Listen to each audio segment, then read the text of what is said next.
में अब मुझे ये समझ में आने लगा है कि किसी भी भारतीय नागरिक को चिकित्सा सुविधा की जरूरत नहीं है, चिकित्सकीय ज्ञान की जरूरत है।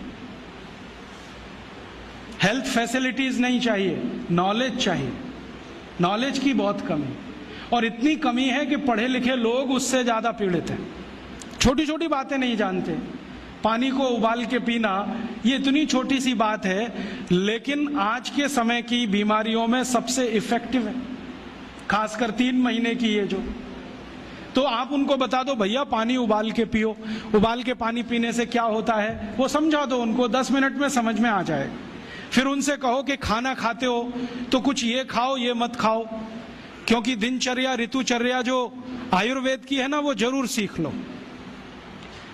दिनचर्या और ऋतुचर्या जरूर सीखो, आयुर्वेद की बहुत आवश्यक है। और आपको मैं एक किताब का नाम बोल के जाता हूं, इसको पढ़ो। भगवत गीता जैसे पढ़ी जाती है, रामचरितमानस जैसे पढ़ी जाती है, उस किताब का नाम है अष्टांग हृदय। इसका एक दूसरा नाम भी है अष्टांग संग्रह, पुराना नाम अष्टांग हृदय। ये किताब का जो स्वस्थ व्रत है ना, वो ऐसे पढ़ो जैसे आप धार्मिक पुस्तक पढ़ते हो, और उसको बार बार पढ़ो तो याद हो जाएगा, कंठस्थ हो जाएगा। उसमें 2000 सूत्र हैं। ये सूत्र लोगों को बताना शुरू कर दो। छोटे छोटे सूत्र हैं, जैसे खाना खाने के बाद पानी मत पियो, स्वस्थ रहना है जिंदगी भर तो खाने के 1 घंटे के बाद पानी पियो। क्यों नहीं पिए वो आप सब जानते हो, सरल भाषा में उनको समझा दो। फिर उनको बोलो पानी पियो तो घूंट भर भर के पियो, सिप करके पियो, ताकि ज्यादा लार शरीर में जाए, वात पित्त कफ तीनों संतुलित रहे। ठंडा पानी कभी मत पियो। मैंने दुनिया में ठंडे पानी पीने वालों को बहुत देखा है। यूरोप और अमेरिका के लोग चिल्ड वाटर पीते हैं, बर्फ का पानी फ्रिज में रख के पीते हैं। परिणाम जानते हैं क्या होता है? सवेरे जब टॉयलेट रूम में जाते हैं तो 1-1 घंटे बाहर ही नहीं आते। उनको पूछो भाई तुम क्या कर रहे थे 1 घंटे वहां? तो कहते हैं न्यूज़पेपर पढ़ रहे थे, मैगजीन पढ़ रहे थे। क्यों पढ़ रहे थे? स्टूल पास नहीं होता। क्यों नहीं होता? कॉन्स्टिपेशन है, जोर लगाना पड़ता है फिर भी नहीं होता। गाना भी गाते हैं मेरे सपनों की रानी कभी आएगी, फिर भी नहीं आती। और अंतिम दुष्परिणाम पता है क्या होता है? उनको पेट साफ तो होता नहीं, तो सांस में से भयंकर बदबू आती है।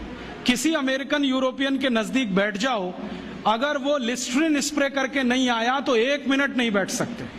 हर समय उनको माउथ फ्रेशनर स्प्रे करना पड़ता है, क्योंकि अंतड़ियां साफ नहीं है, कब्जियत है, मल भरा हुआ है, उसमें कचरा जमा है। फिर उनके पसीने में से भी बदबू आती है। क्यों? कब्जियत बहुत है। और पसीने की बदबू दूर करने के लिए डिओडोरेंट स्प्रे करते रहते हैं। और आप तो सब जानते हो कि अगर कब्जियत है तो बाल भी कड़क रहते हैं, तो उन कड़क बाल को सॉफ्ट करने के लिए क्या क्या सब करते हैं। शैम्पू लगाते हैं, शैम्पू के बाद पता नहीं क्या क्या लगाते हैं। ये सब वो जो करते हैं ना, उनकी मजबूरी है, स्टेटस सिंबल नहीं है। इसको अपने दिमाग से निकाल दो कि ये कोई स्टेटस सिंबल है। तो सरल भाषा में समझाओ, ठंडा पानी पीने से ये होता है, मत पियो, समझ जाएंगे। फिर उनको बोलो सवेरे उठो तो सबसे पहले पानी पियो। फिर उनसे बोलो खाना खाओ तो बैठ के खाओ, कभी भी खाना खाओ तो पूर्व दिशा में मुंह करके खाओ, सो तो पूर्व दिशा में। ये अष्टांग हृदय में इतने अद्भुत छोटे छोटी बातें हैं तो संस्कृत में है, लेकिन अब तो उसका हिंदी भी आने लगा है। तो हिंदी ले लो, हिंदी वर्जन ले लो, इसको पढ़ो, बार बार पढ़ो, और ये जाके गांव में सबको बताओ। फिर उनको कहो देखो ये तो है स्वस्थ रहने के लिए, अब तुम बीमार पड़ो तो बताओ तुम्हारी बीमारी क्या है। ये बीमारी है तो ये दवा है, ये बीमारी है तो ये दवा है। और मेरा आपसे एक निवेदन जरूर है कि अगर आप होम्योपैथी से भी इलाज करो तो उसकी मूल दवा जरूर बता दो। उनको ये ग्रीक और रोमन नाम में मत फंसाओ। आप कहोगे जी मैं तो ऑसीमम दे रहा हूं, ये उनको कहो ये तो तुलसी का रस है भैया, तुम्हारे घर में फूलों से बनी हुई है, आसानी से मिलती है, जयपुर में मिलती है, दिल्ली में मिलती है। भंडारी वालों को अक्सर ऑर्डर दे के रखो, हमको इतनी भेजो। उनको जो पता चल गया कि आप प्रचार के लिए कर रहे हो तो मुफ्त में भी दे देंगे आपको। तो इस तरह से आप गांव गांव जाओ, छोटे छोटे शिविर लगाओ, गांव वालों को इकट्ठा करो। गांव वाले बहुत दुखी हैं, शहर वाले भी दुखी हैं। वैसे तो वो दुखी हैं, इसका यही सबूत है कि रामदेव जी आए जयपुर में सवेरे 4 बजे तो सब लोग पहुंच जाते हैं वहां। पैसा भी देते हैं, समय भी देते हैं। और 4 बजे रामदेव जी कहें टांग ऊपर उठा लो तो उठा लेते हैं, कहें सिर नीचे कर दो तो कर लेते हैं, ऐसे कर लो तो कर लेते हैं। क्यों? परेशान है, दुखी है, शरीर उनका साथ नहीं दे रहा है। और इतने दुखी हैं कि रामदेव जी तो क्या, कोई टिम्बकटू आ जाए उसी के सामने वो आ जाएंगे। और वो दुनिया भर में घूम के आते हैं अपनी अपनी छोटी छोटी बीमारियां लेके।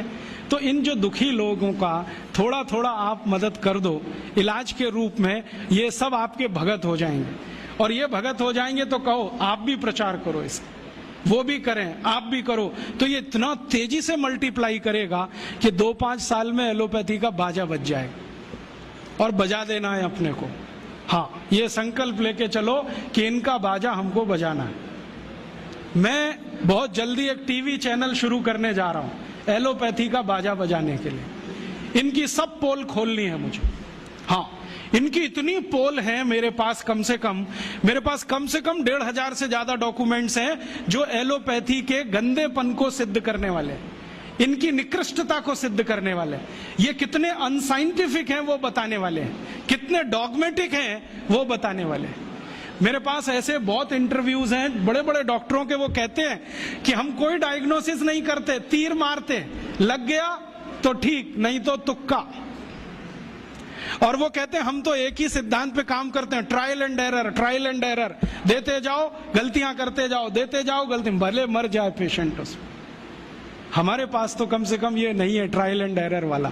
हम तो जानते हैं कि तुलसी है तो उसके ये गुण हैं तो ये रिजल्ट आना ही चाहिए, मेथी है तो उसके ये गुण हैं तो ये रिजल्ट आना ही चाहिए। हमको सब मालूम है, फिक्स है, यहाँ वेरिएशन नहीं है। मेथी के जो रिजल्ट चरक ऋषि को मिले वो आज भी मिलते हैं। इसमें इतना सातत्य है, वेरिएशन कहीं भी नहीं है। तो जो विज्ञान में सातत्य होता है, सत्य ज्ञान वही होता है। तो हमारे पास जो सत्य ज्ञान है इसको लेकर आगे बढ़ें और इसके अपने जीवन में भी और दूसरों के जीवन में प्रयोग करने के लिए प्रेरित करें। छोटी छोटी कुछ बातें आप भी अपने जीवन में करो। ये एलोपैथी में से निकले हुए जो भी बाई प्रोडक्ट्स हैं ना, इनको जीवन में इस्तेमाल मत करो। जैसे टूथपेस्ट, ये तो भारत का नहीं है ना, ये तो एलोपैथी का है। और यूरोप वाले टूथपेस्ट इसलिए घिसते हैं कि मसूड़े बहुत उनके हार्ड है, कड़क है, क्योंकि बर्फ के नजदीक रहते हैं। मसूड़े कड़क हैं तो ब्रश जो है ना प्लास्टिक का भी चलेगा, उसको घिसें तो ज्यादा तकलीफ नहीं आएगी। और दूसरा, उनके पास दांत साफ करने के लिए कुछ है ही नहीं, करें क्या? वो बेचारे परेशान है, नीम का दातुन मिले, यूरोप में नीम होता ही नहीं है। वो परेशान है बबूल का दातुन मिले, बबूल होता ही नहीं है। वो परेशान है दंतमंजन मिले, दंतमंजन होने के लिए 18 जड़ी बूटी लगती हैं, वो होती ही नहीं है। तो ले दे के उनके पास एक ही चीज है, वो है सोडियम लॉरेल सल्फेट, माने डिटर्जेंट पाउडर, माने शैम्पू। उसी को घिसते हैं दांत में, बनाते हैं झाग और थूकते हैं वॉश बेसिन।